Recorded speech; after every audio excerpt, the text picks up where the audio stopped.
City of Johannesburg experienced devastating flash floods on Wednesday that claimed 6 lives.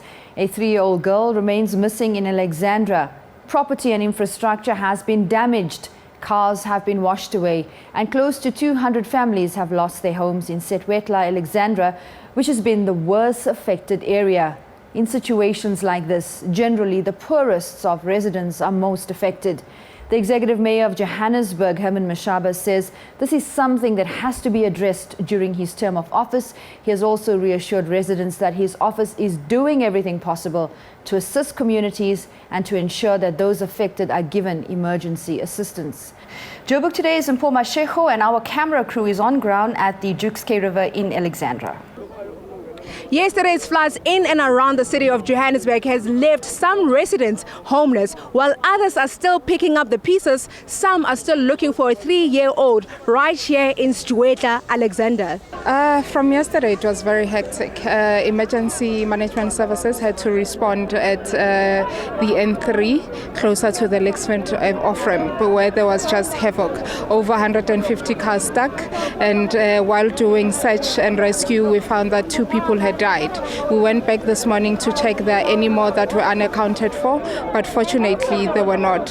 And now we are here at Setwetla, where a 3-year-old child has been reported missing after the shack was flooded and mother had to take rescue on a tree and the child slipped. Our rescue technicians, our swift water technicians have gone inside the water. It's been over 5 hours now. They're searching the water and parts of the riverbanks to find it, to see if we can get the child.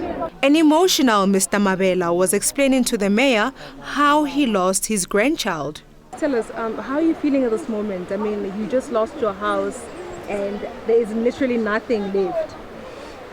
Hey, I feel bad because I feel le bana ba bana ba dula mo ka bona hore dilo tsa bona ba di a tsamaya ha botse ka hore ba lathetswe ka ba ka lathelwa ke ngwana o tee ka mo ke ena a thokofetseng.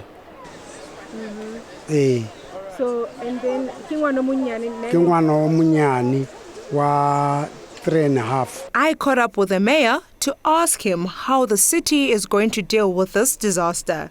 I've just had a briefing at Senton Fire Station with our emergency services, the police, and with the MMC to address the immediate situation. So they're going to be drawing up a plan to look at the needs of our people, how many people are affected, and come out with a plan. We have to, unfortunately, as a city, we need the engagement and the cooperation of the provincial government. In fact, for me, we even need the national government to assist us to provide housing, short-term housing for our people with immediate effect. I'm Mpho Mashego for Joburg Today. I chatted to meteorologist Simon Gear for some feedback. Simon, the city of Johannesburg has been experiencing the worst droughts, the worst in 3 decades. And yesterday we reached a point of total devastation with the flash floods. What is going on? I think this was the first really big storm that we had of the season. And so what that often means is that a lot of the stormwater drains are blocked with debris from the last sort of 6 to 8 months or so.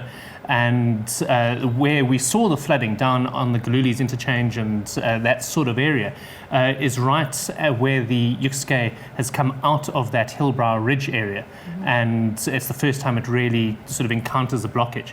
And so I think we probably found that is where the Joburg broke its banks initially because of that initial rush of water out of the catchment area around the built-up areas of the Hillbrow Ridge. Sure. What does this say about Johannesburg's stormwater drainage? I mean, can it actually accommodate heavy rains of this nature of what we experience? It was an exceptional storm. And so certainly with the early storms in the season, we do expect these sort of things to happen. It's very unusual. Certainly in the 20 years that I've been reporting on weather in Joburg, I think this is probably the heaviest flash flood that I've seen. But it does mean that we do need to pay attention to the state of our stormwater drains and making sure that they are kept clean ahead of the season. We are seeing warnings all over social media, on the internet, that we can expect more storms today. But I think the question on everyone's mind is, why were we not forewarned of yesterday's storm? Well, I think we were. There wasn't necessarily a warning of severe rain, but there certainly was a warning of a thunderstorm expected in the afternoon, and there is expectation of thunderstorms all the way through the rest of this week. One thing we do find is when we've had very, very hot conditions like we've had in the last 2 or 3 weeks, and then you start getting an influx of moisture, that is when you get the really big thunderstorms happening. So that's a scientific explanation. Well, it is. It's an explanation for what we would expect in those conditions. From a longer term point of view, you mentioned this being a drought period, and you're quite right. Yeah. And one of the things we do see over a long extended period is it's during the drought years that we see the biggest thunderstorms. Sure. I mean, I was totally devastated. I literally made my way to the highway yesterday, and I was wondering if I was going to get out of it alive. It was very traumatic, especially when you're actually stuck on the highway, bumper to bumper. It's like there's no escape, and the hail is just pelting on your car. Fortunately, I got off at Houghton off-ramp and made my way home via a back route. But give us advice as to how to prepare for storms of this nature now that we know that there's another potential storm coming today. I think we typically expect these storms to build in the late afternoon, and so I think staggering your work time, get into the office a little bit earlier so that you can hopefully leave round about 3 maybe, to spread out the traffic a little bit more so we don't have that intense rush hour. That would be a good plan. Or alternatively wait it out. These storms tend to be short and sharp. We're talking about 30, 45 minutes of rain and then it eases. And rather than a sort of long extended period of wet weather. And so it is the sort of thing that you can wait out.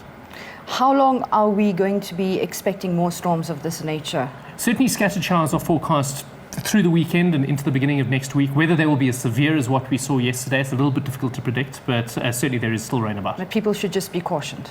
Well, I think be aware, yeah. But I don't think that's necessary to panic necessarily. Yeah. But just be aware and try, as I said, to maybe stagger your trip times home to maybe avoid the very, very peak traffic periods. Thank you so much.